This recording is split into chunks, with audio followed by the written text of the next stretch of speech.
Tayo ng snack. 감사합니다. Ayan, may pa-snack sila.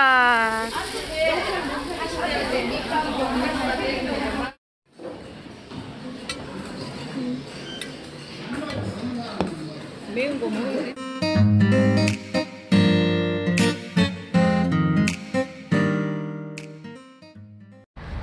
Hello! 안녕, 친구들! Bali ngayon ay pupunta kami ngayon sa Bomosa Temple. Isa yun sa mga magagandang temple dito sa Busan na medyo malapit dito sa lugar ko. Ang mga kasama ko ay yung mga classmate ko and teachers doon sa center na pinapasukan ko every Wednesday. At medyo malamig na talaga. Kagandahan dito kasi wala kaming gagastusin. Yung bus papunta doon sa temple ay free. Magkikita-kita kami. Wait lang. Okay. May bus kasi na nakahinto. Akala ko 107.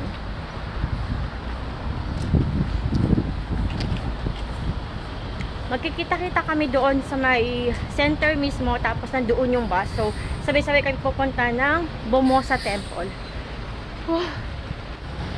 Kanina doon sa bus na sinakyan ko, hindi na ako nakapag-vlog kasi yung 107 bus pag galing sa lugar namin papunta dito sa Haeundae or Centum City, napakadaming mga sumasakay, lalo na pag umaga kasi 'di ba pasukan, ganun. So yun, siksika. Nung una standing ako, tapos nung mga ilang bus stop may bumaba, so nakaupo na ako.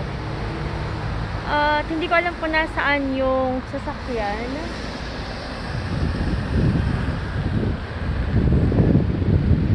Sabi magantay lang daw dito sa harapan. Hindi naman ako late kasi 9:50 yung usapan. Pero bakit parang walang tao? Ayan yung center.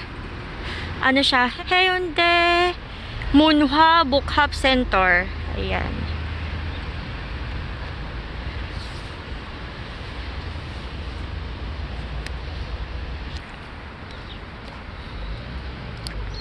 Ayan. So, sa mga taga-Busan dyan, pwede kayong pumunta dito. Kung malapit kayo sa Haeundae, hanapin nyo lang yan. I-search nyo kung saan yung address nito. Maaga pa. Ano pa lang ngayon? 9:28. Kaya pala wala pa masyadong tao. 9:28.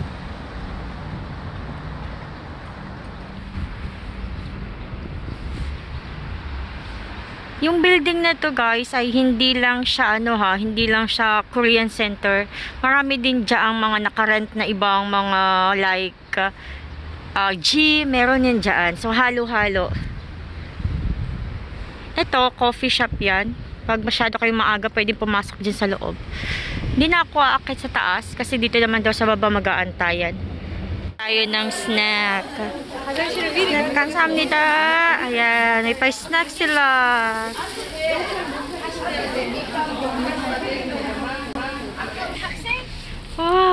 Ito yung sasakyan namin.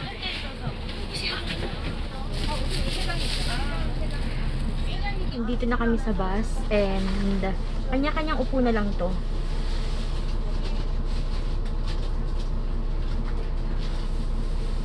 Ang ganda. Ganito yung mga bus na sinasakyan namin pag pumupunta kami ng hiking kasi isang grupo kami.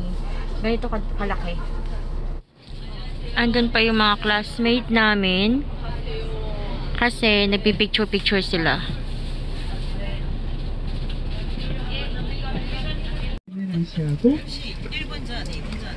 네, 우선 주사님이 준비를 많이 해주셨어요.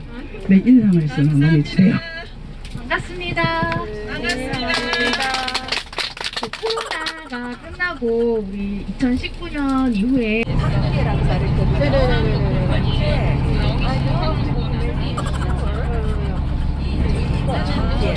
모르면 알지만 않아요. 중간에 아는 거만 나가지고 모르거든. 앞에. 아 저도 그렇게 앞에. 배우 대웅전 앞에서 만나요. 네. baba na tayo. 회장님, 회장님, 회장님 좀 찔러봐요. 기관지요? 근데 제가 알았다고 말하지. 그런데 지금 와.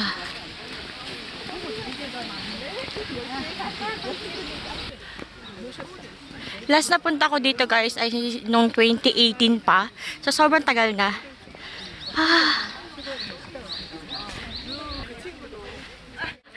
Ito na guys yung entrance.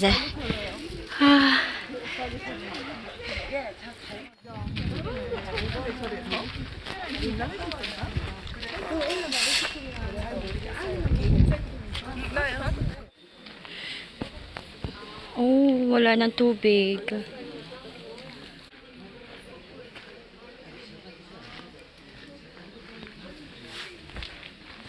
Ganda doon. 네, 이따가 밥 먹고 사진 찍고 학교를 가야 되니까 학교를 안 갈 것 같으면 한자까지 붙지 않아요? 뭔데? 가톨릭. 제가 베로니카잖아요.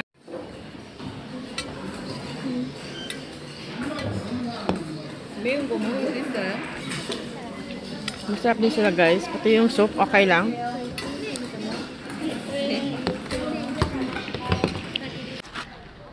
Tapos na kami kumain doon sa pinaka-restaurant nitong temple. Kaya ay namumutla na. Ang daming nilagay sa food ko, sa tawag doon, sa bowl. Kaya hindi ko naubos lahat. Tapos medyo naanghangan na ako sa bandang dulo. Pero dito naman kasi is, pwede mo namang itapon yung hindi mo na mauubos. Meron silang tapunan doon. Tapos, kanya-kanyang hugas nung kutsara, nung bowl, at saka nung nilagyan ng sabaw. Kanya-kanyang hugas yun. Tapos, pag hinugasan na, meron silang parang dishwasher doon kung saan yung parang pinapainitan yung mga yung mga gamit para ma-sanitize ba yun. Basta yun. So, nakakatuwa. Everyday open sila dito na pwede kayong kumain kung nagugutom kayo. Tulong sa mga tao yun. Pero kami, sinubukan lang namin ngayon. Inaantay ko lang yung mga teacher kung saan kami pupunta kasi babalik na kami doon sa sasakyan. Eto, ang ganda niyang tignan. Ano pala yan siya? Unheng namu. Nawala na yung mga dahon niya. Punta mo tayo ng CR. Tapos babalik doon.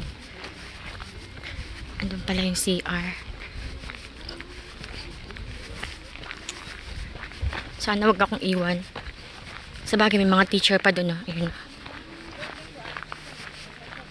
Andun.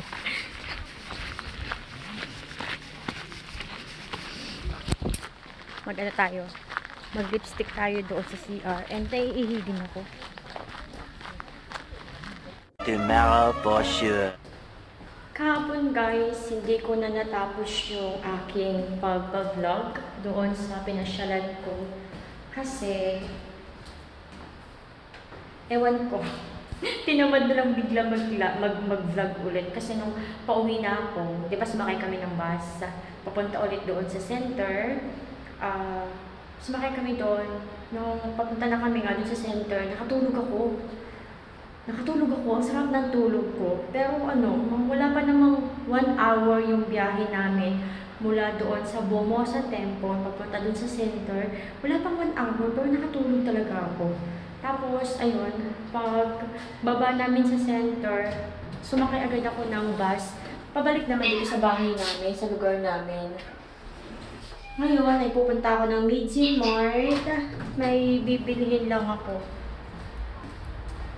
At ang weird ng weather kasi, 'di ba, last week nagkaroon ng snow. Ang lamig talaga. Tapos ngayon, biglang parang autumn agad. Alam mo 'yun, yung parang biglang bumalik sa autumn. Hindi siya ganoon kalamig. Ang weird. Ang weird ng weather. Bisaya pa ako, guys.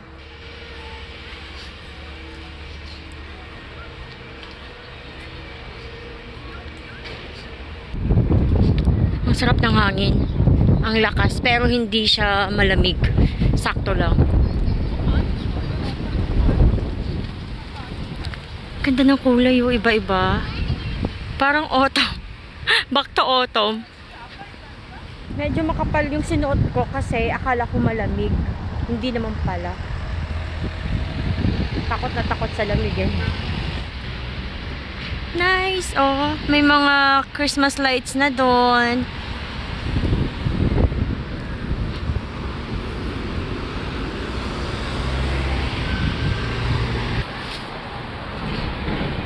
Ang daming estudyante ngayon kasi labasan na galing sa school. Napakadami.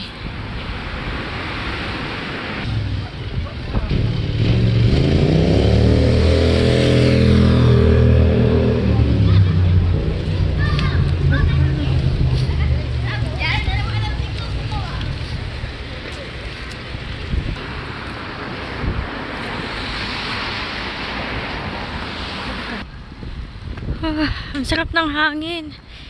Hindi siya malamig. Ang sarap. Ang sharp-sharp. Matamis, guys.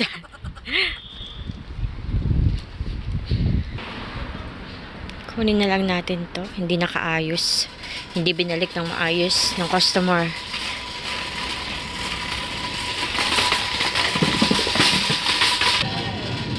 Pili tayo ng sucunamol.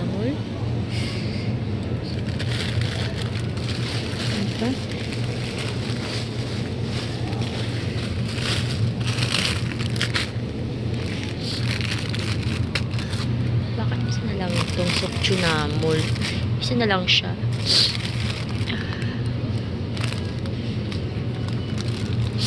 Wala na bang iba? Parang medyo na, hindi okay. Sucunamol. Okay. Wala nang choice. Ito na lang. Isa na lang siya eh. Kumuha ako nito.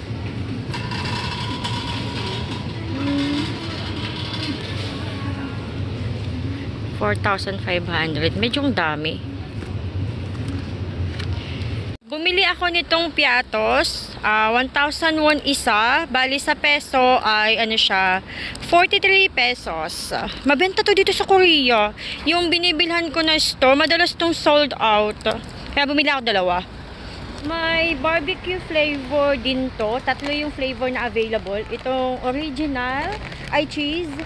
Itong onion, garlic onion. And yung barbecue. And natikman ko na yung barbecue. Pero gusto kong i-try yung cheese. Itong itong garlic onion. Or sour cream pala. Sour cream and onion. Favorite flavor ko to. Kaya hindi siya pwedeng mawala pag bumibili ako. Mas favorite ko to kaysa sa cheese. Anyway guys, gagawa ako mamaya ng sauce para sa kikiam.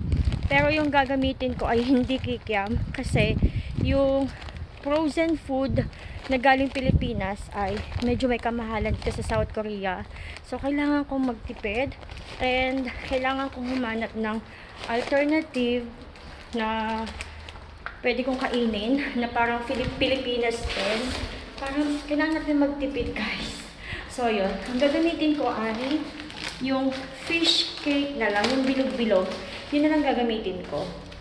Titikman natin kung masarap. Hindi na ako mag-vlog sa paggawa ng sauce kasi sobrang dali lang naman yun. Napakadaming video nun na nasa YouTube. Doon lang din ako gagaya. Bakit na-open? Doon lang din ako gagaya sa YouTube. So, hindi na ako mag-vlog. Anyway guys, hanggang dito lang yung aking vlog. Maraming salamat sa lahat ng sumusuporta. Thank you guys! Thank you, bye-bye!